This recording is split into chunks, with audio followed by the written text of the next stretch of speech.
Hello student. तो आज हम स्टार्ट करने वाले हैं हमारे क्लास 12 केमिस्ट्री का चैप्टर नंबर 1, जिसका नाम है सॉल्यूशंस। ठीक है, सॉल्यूशंस।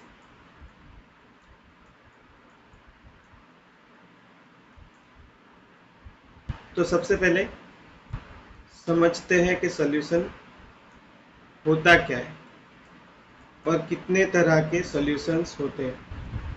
देखिए, तो हम जानते हैं कि 11th में हम एक चीज़ पढ़े थे जिसको कहते हैं मिक्सचर्स। ठीक है, मिक्सचर्स क्या होते हैं? Mixtures made up from two or more pure substance. तो ये होता क्या है? जो एक या दो प्योर सब्सटेंसेस को मिक्स करने से बनना है। जैसे मान लीजिए कि हमारे पास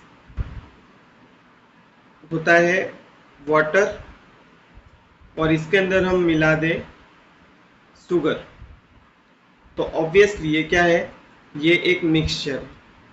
फिर समझिए कि अगर उसी वाटर में थोड़ी हम मिला दें सैंड, तो ये भी क्या है? तो ये भी एक मिक्सचर है। उसी तरह से हम अगर मान लीजिए ले लेते हैं वाटर प्लस सॉल्ट, तो ये भी क्या है? ये भी एक तरह का मिक्सचर है। तो मिक्सचर होता है क्या है? सिंपली जो दो या दो से ज़्यादा प्योर सब्सटेंसेस को मिलाकर बना हो। ठीक है, तो हम ये बात जानते हैं कि जो मिक्सचर होता है वो दो तरीके का होता है। मिक्सचर्स हमारे दो तरीके का होता है। एक मिक्सचर जिसको हम कहते हैं homogeneous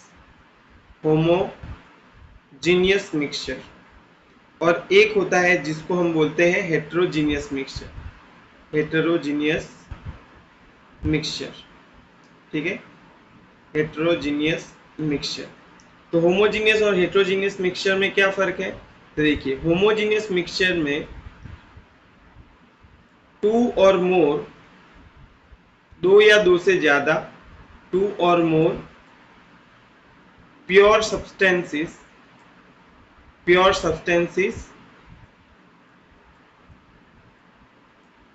present in same phase. तो इसमें होता क्या है कि जो हमारे जितनी भी चीज़ें हमने मिक्सचर के अंदर ऐड की हुई है वो सारी की सारी इस तरह से मिल चुकी है कि सब एक ही फेज में, यानी कि एक ही स्टेट में दिखाई दे रहा है। उसको हम बोलेंगे होमोजीनियस मिक्सचर। ठीक है, होमोजीनियस मिक्सचर का एग्जांपल ले लेते हैं, सॉल्ट वाटर।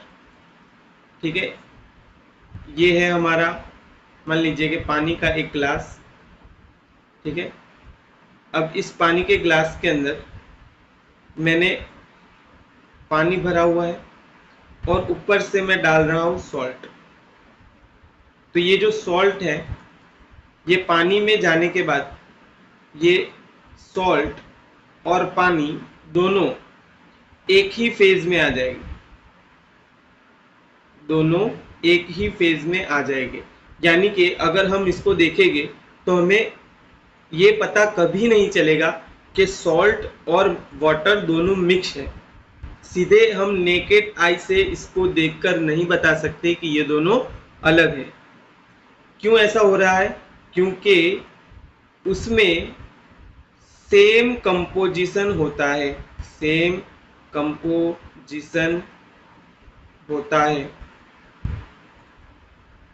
Through out. ठीक है, थ्रू आउट कैसा होता है? कंपोजिशन सेम रहता है। और क्या चीज़ होती है? तो देखिए, होमोजीनियस मिक्सचर के अंदर सेम प्रॉपर्टीज भी होती है, सेम प्रॉपर्टीज थ्रू आउट, यानी कि ऊपर से लेके नीचे तक जो हमारी प्रॉपर्टी है वो भी कैसी रहती है, सेम रहती है।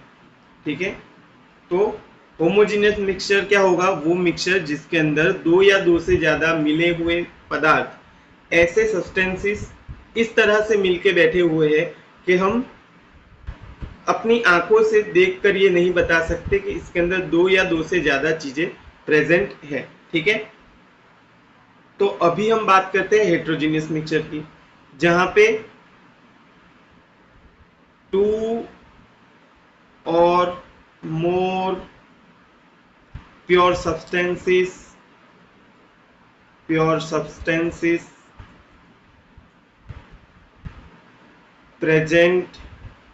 present in different phases। Heterogeneous mixture क्या होगा, जहां पे प्योर सब्सटेंसेस जो है वो अलग अलग फेजिस के अंदर प्रेजेंट होंगे, अलग अलग फेजिस के अंदर प्रेजेंट होंगे। ठीक है, हम अभी के लिए मान लेते हैं कि फेजिस जो है वो इक्वल होता है स्टेट्स के।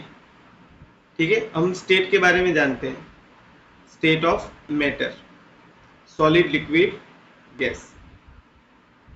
ठीक है, वरना ये अलग होता है, फेज अलग चीज है। अभी हम बात कर लेते हैं फेज क्या है हमारे लिए। स्टेट जैसे सॉलिड है तो वो एक अलग फेज है, लिक्विड है तो वो एक अलग फेज है। ठीक है, तो अभी हम बात करते हैं कि सॉलिड लिक्विड अलग फेज में है। ठीक है, वरना एक्चुअल डेफिनेशन फेजेस की होती है कि फेज किसको कहा जाता है, तो फेज कहते हैं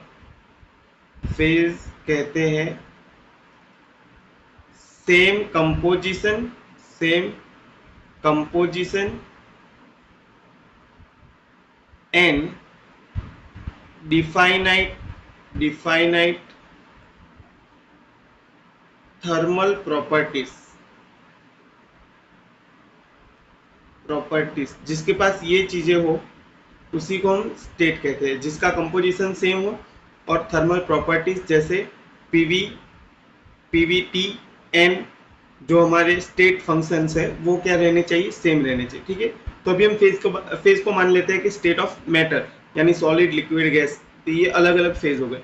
तो हेट्रोजीनियस के अंदर क्या होगा, दो या दो से ज्यादा सब्सटेंसेस ऐसे मिले हुए हैं कि जहां पे क्या है कि वो अलग अलग फेजेस में दिखाई दे रहे हैं। एग्जांपल लेते हैं हम, लेट्स टेक एग्जांपल ऑफ पानी का ग्लास फिर से लिया। ठीक है, उस पानी के ग्लास के अंदर मान लीजिए मैंने भरा हुआ है पानी और उसके अंदर मैंने डाली हुई है सैंड। तो सैंड क्या होगी, सैंड नीचे जाके सेटल डाउन हो जाएगी। अब अगर कोई बंदा यहाँ से देख रहा है तो उसको क्या दिखेगा, पानी अलग दिखेगा और सैंड अलग दिखेगी। क्यों, क्योंकि सैंड जो है वो सॉलिड स्टेट में यानी अलग फेज में, पानी जो है वो लिक्विड स्टेट में यानी अलग फेज में, दोनों फेज अलग हो गए। अब देखिए, अब अगर कोई बंदा ऊपर से चेक करेगा कि अंदर क्या है तो ऊपर उसको पानी दिखाई देगा, और अगर नीचे से अगर वो चेक करता है तो उसको क्या मिलेगा, सैंड मिलेगा, यानी कि डिफरेंट कंपोजिशन हो गया। ठीक है, डिफरेंट कंपोजिशन हो गया ऊपर और नीचे, डिफरेंट कंपोजिशन। और प्रॉपर्टी भी क्या हो गई, मान लीजिए कि ऊपर देखा तो ऊपर पानी है, तो पानी एक डिफरेंट सब्सटेंस है और उसकी अलग प्रॉपर्टी होती है। सैंड एक अलग सब्सटेंस है और उसकी अलग प्रॉपर्टी होती है, यानी कि ऊपर नीचे प्रॉपर्टी भी क्या हो गई, डिफरेंट प्रॉपर्टी। ठीक है, फॉर बोथ फेजिस। तो ये हो गया हमारा होमोजीनियस हेट्रोजीनियस मिक्सचर। अब समझते हैं सॉल्यूशन के बारे में। तो सॉल्यूशन जो है, सॉल्यूशन की डेफिनेशन ये है, सॉल्यूशन जो है वो होता है homogeneous mixture of homogeneous mixture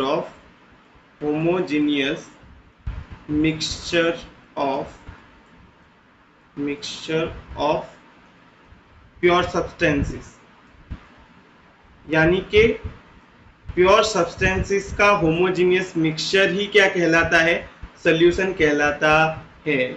जैसे हमने ऊपर एग्जांपल ले रखा था, क्या सॉल्ट वाटर जो है वो किसका एग्जांपल हो जाएगा, वो होमोजीनियस मिक्सचर का एग्जांपल है। यही क्या है, यही हमारा सॉल्ट सॉल्यूशन ही हमारा सॉल्यूशन है।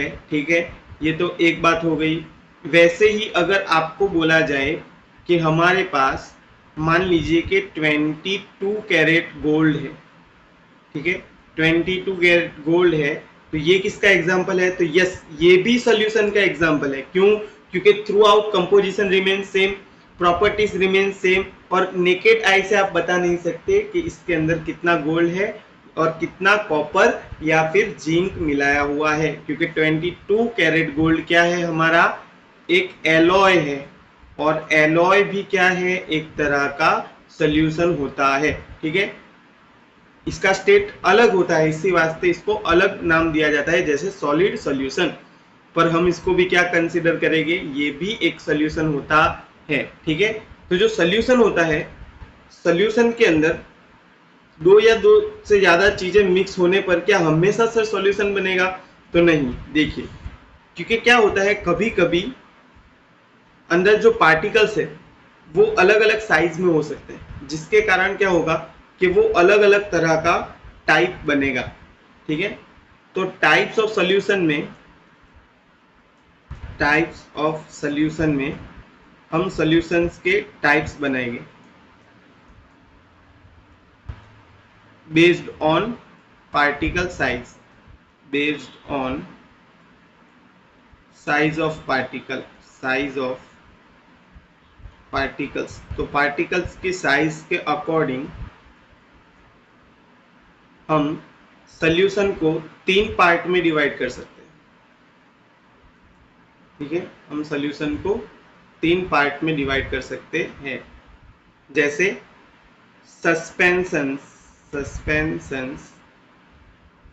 सस्पेंशन एक होता है, कोलॉइडल सॉल्यूशन,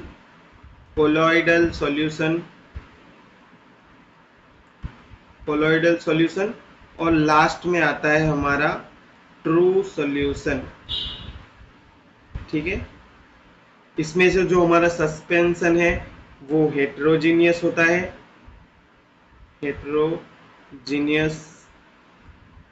फिर जो हमारा कोलॉइडल सॉल्यूशन है वो भी क्या होता है, वो भी हेटेरोजीनियस होता है,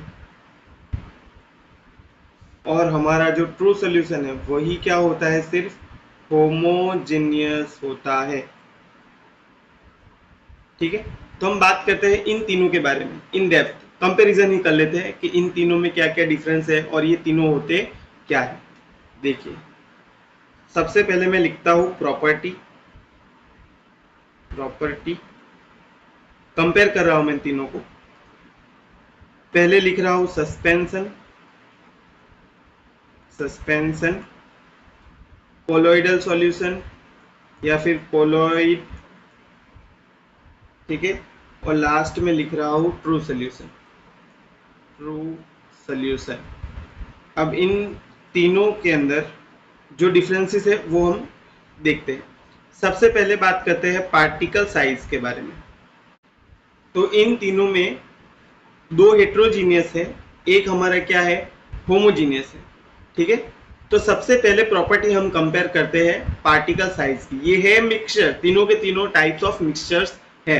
ठीक है, तो पार्टिकल साइज के बारे में हम बात करते हैं। जो सस्पेंशन होता है उसके अंदर जो पार्टिकल्स है उनकी साइज ग्रेटर देन 10⁻⁵ सेंटीमीटर होती है, या फिर लिख सकता हूं मैं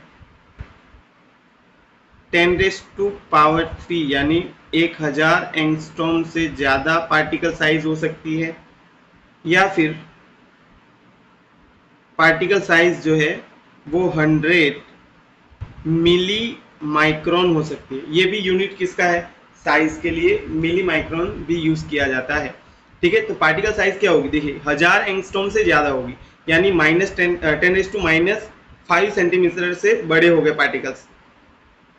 कॉलॉइड के अंदर क्या है, तो कॉलॉइड के अंदर जो हमारा पार्टिकल साइज है वो 10⁻⁷ सेंटीमीटर से 10⁻⁵ सेंटीमीटर तक रहता है, या फिर एंगस्ट्रॉम में अगर देखें तो ये 10 एंगस्ट्रॉम टू 1000 एंगस्ट्रॉम तक हो सकता है। ठीक है, और मिली माइक्रोन में देखें तो ये 1 मिली माइक्रोन से 100 मिली माइक्रोन तक हो सकता है। इसके अंदर जो पार्टिकल्स की साइज है वो इसमें इस रेंज में लाई करेगी। ट्रू सोल्यूशन के केस में क्या होगा, जो पार्टिकल है उसकी साइज <10⁻⁷ सेंटीमीटर होगी, यानी बहुत ही छोटे पार्टिकल्स होंगे, नैनोमीटर में होंगे समझिए, या फिर 10 एंगस्ट्रॉम हो सकती है, या फिर 1 मिली माइक्रोन हो सकती है। तो ये हो गए हमारे पार्टिकल्स की साइज। ठीक है, सेकंड एग्जांपल, विजिबिलिटी। तो देखिए मैंने बताया कि ये दोनों जो है सस्पेंशन और कॉलॉइड, ये दोनों के दोनों क्या है, ये दोनों के दोनों हेट्रोजीनियस है, मतलब कि हम इसको अलग देख सकते हैं। स्पेशली जो हमारा सस्पेंशन है वो विजिबल है नेक्ड आई से, visible to naked eye. Naked eye से आप आराम से सस्पेंशन के अंदर जितने भी मिक्सचर जो सस्पेंशन है उसके अंदर जितने भी प्योर सब्सटेंसेस है उसको अलग अलग देख सकते हो। और अगर आपको कॉलॉइड के अंदर अलग देखना है तो आप यूज करोगे अल्ट्रा माइक्रोस्कोप, उसकी मदद से आप इसके पार्टिकल्स को अलग देख सकते हो। Visible to ultra microscope. ठीक है, तो इसको आप अल्ट्रा माइक्रोस्कोप की मदद से अलग अलग देख सकते हैं। और ये जो है ये कभी भी देखा ही नहीं जा सकता, नेकेड आई से भी नहीं और अल्ट्रा माइक्रोस्कोप से भी नहीं, नॉट विजिबल। ठीक है, थर्ड नंबर, इसके लिए अगर आपको इसके अंदर पार्टिकल साइज मेजर करनी है तो हम कोई भी ऑप्टिकल इंस्ट्रूमेंट की मदद से नहीं कर सकते। इसके लिए स्पेशल इंस्ट्रूमेंट्स होते हैं जो हायर क्लासेस में पढ़ाए जाते हैं।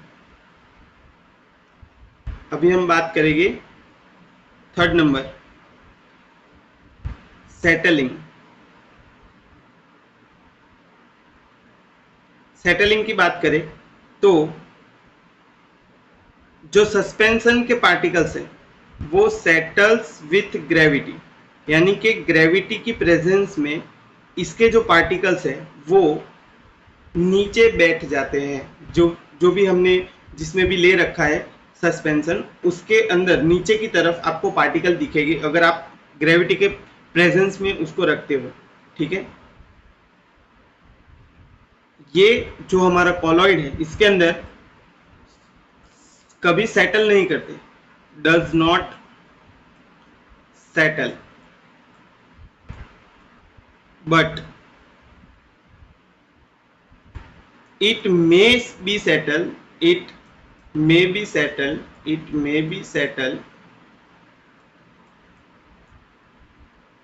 by centrifugation। इसके पार्टिकल कभी बैठते ही नहीं, पर अगर सेंट्रीफ्यूगेशन किया जाए तो कभी कभार बैठ सकते हैं। ठीक है, और इसके पार्टिकल कभी भी नहीं बैठेंगे। True solution does not settle.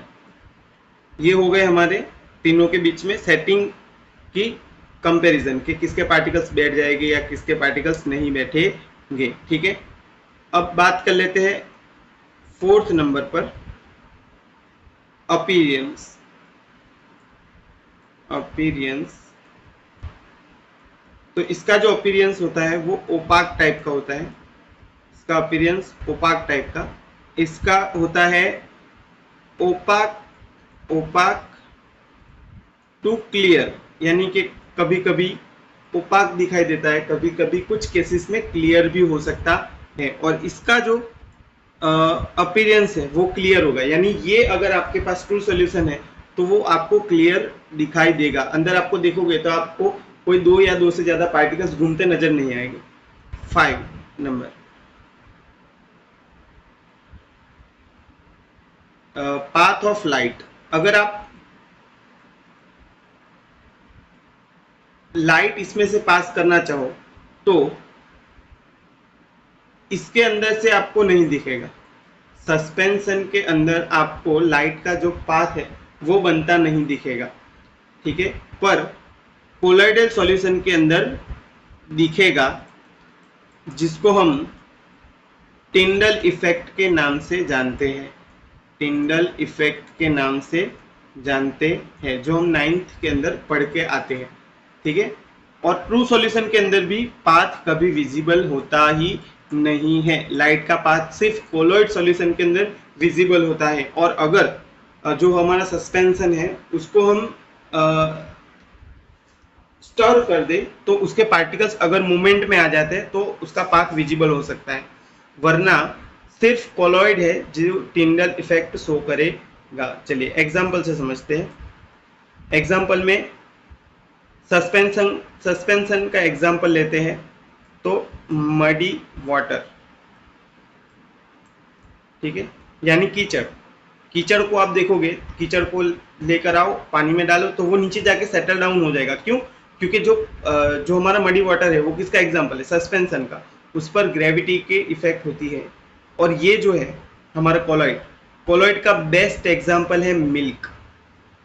Milk के अंदर आपको पार्टिकल्स अलग दिखाई देते हैं, उसके अंदर वाटर और स्टार्च या जो भी अंदर प्रोटीन है वो क्या होते हैं? अलग अलग होते हैं, यानी मिल्क जो है वो हेट्रोजीनियस नेचर का होता है, इसी वास्ते हम मिल्क को कोलॉइड के अंदर डालते हैं, ना कि ट्रू सॉल्यूशंस के अंदर। और ट्रू सॉल्यूशंस जैसे हो गया हमारा सॉल्ट वाटर, यानी नमक वाला पानी, जिसके अंदर हम देख सकते हैं कि वो क्लियर दिखाई दे रहा है, ठीक है।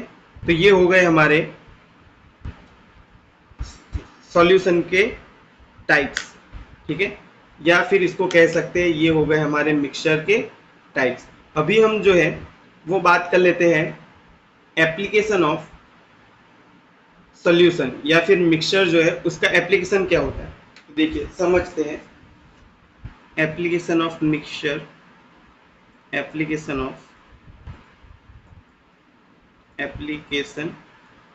Of mixture. देखिए, तो जो डेली लाइफ के सब्सटेंसेस होते हैं, आप डेली लाइफ में बहुत सारे सब्सटेंसेस से मिलते हैं, बहुत रेयरली ऐसा होता है कि हम प्योर सब्सटेंसेस देखते हैं, ठीक है, या फिर जनरली हम जितने भी टाइप ऑफ सब्सटेंसेस देखते हैं वो ज्यादातर क्या होते हैं? मिक्सचर होते हैं। समझिए, देखिए जैसे कि एलॉयज, एलॉयज सबसे बेस्ट एग्जांपल है किसका? एप्लीकेशन ऑफ मिक्सचर का, ठीक है।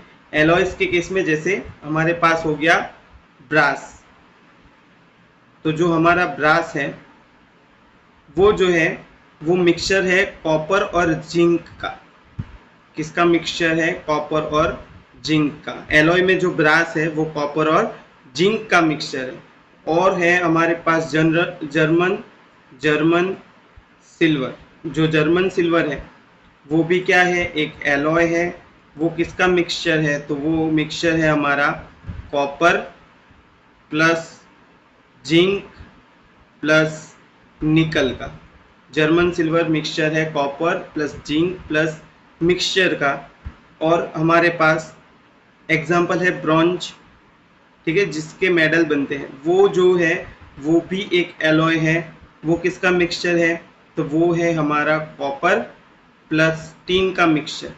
तो ये एलॉय है और ये क्या है? एप्लीकेशन है हमारा मिक्सचर का, जो हम यूज करते हैं। एक और एग्जांपल से समझिए, जैसे 1 ppm, ठीक है, ppm आगे आएगा कंसंट्रेशन टर्म में। 1 ppm का मतलब क्या होता है कि अगर किसी चीज के आप 1 मिलियन पार्ट करो, उसका एक पार्ट, 1 मिलियन पार्ट का एक पार्ट को हम बोलेंगे 1 ppm। तो 1 मिलियन यानी 10 लाख, तो 1 मिलियन जो है, 1 मिलियन पार्ट्स जो है, उसका एक पार्ट को हम बोलेंगे 1 ppm। 1 ppm of fluoride ion, जो 1 ppm है फ्लोराइड आयन का कंसंट्रेशन, वो करता क्या है, तो वो जो है वो हमारे दांत को डीके होने से रोकता है। Fluoride ion, fluoride ions in water, in water, in water prevents prevents prevents tooth decay। ये क्या करता है, तो ये हमारे दांत को, हमारे दांतों को क्या कर रहा है, डीके होने से बचा रहा है। But 1.5 ppm of fluoride ion, 1.5 ppm fluoride ion के आयंस कॉज क्या करते हैं, तो वो करते हैं दांतों को मोटल और कभी कभी टूथ मोटल और कभी कभी वो हो सकते हैं हमारे लिए जहर जैसे। मोटल और it may be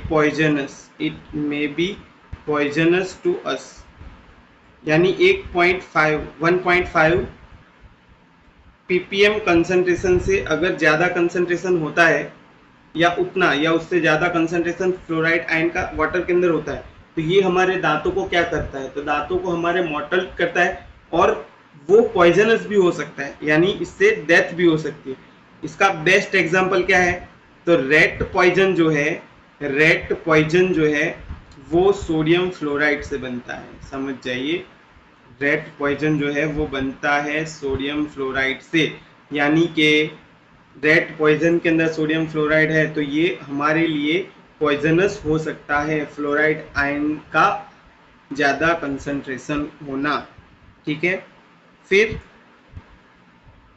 जो हम बॉडी के अंदर कोई भी बाहर की चीज़ें इंजेक्ट करना चाहते हैं, ठीक है, जैसे ग्लूकोज का बॉटल अगर चढ़ाना है, या कोई भी चीज़ हमारी बॉडी के अंदर थ्रू ब्लड हमें इंजेक्ट करनी है, तो हम हमेशा क्या यूज़ करते हैं, एक चीज़ यूज़ करते हैं जिसको बोलते हैं सलाइन। क्या बोलते हैं, सलाइन। तो वो जो सलाइन है वो क्या है, तो सलाइन एक्चुअल में सॉल्ट वाटर, सलाइन एक्चुअल में क्या होता है, सॉल्ट वाटर होता है। वो करता क्या है, तो वो हमारी ब्लड है उसके साथ सेम ऑस्मोटिक प्रेशर रखता है, जिसकी वजह से हमारा जो ब्लड है उसके अंदर जो आरबीसीस है, वो आरबीसीस ना फट जाते हैं, ना फटते हैं, ना वो सिकुड़ जाते हैं, ठीक है। उसका ऑस्मोटिक प्रेशर सेम होता है। ये सारी चीज़ें हम इस चैप्टर में ही सीखने वाले हैं, ये क्या होता है, ठीक है।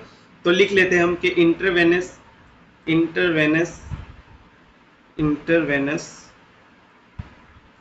इंजेक्शन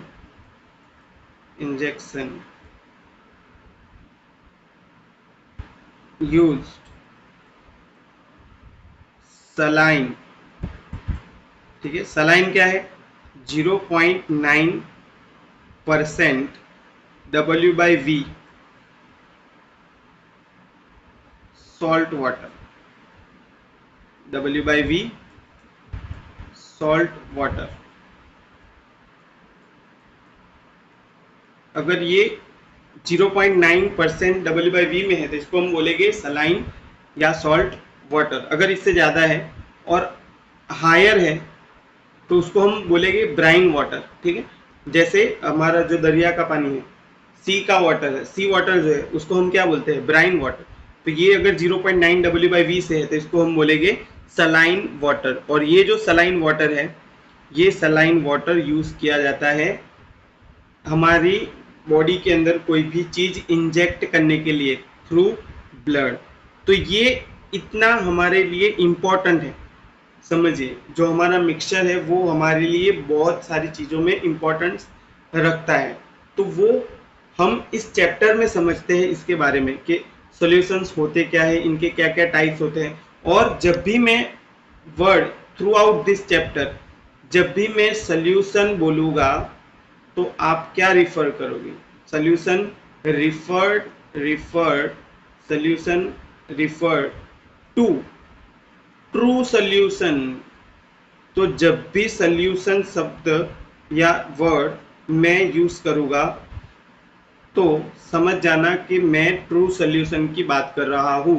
ट्रू सॉल्यूशन की प्रॉपर्टी मैंने ऊपर आपको बता दी है। तो नेक्स्ट वीडियो में हम मिलेंगे जिसके अंदर हम डिस्कस करने वाले हैं टाइप्स ऑफ सॉल्यूशन और कंसंट्रेशन टर्म्स के बारे में। ठीक है, तो मिलते हैं नेक्स्ट वीडियो में।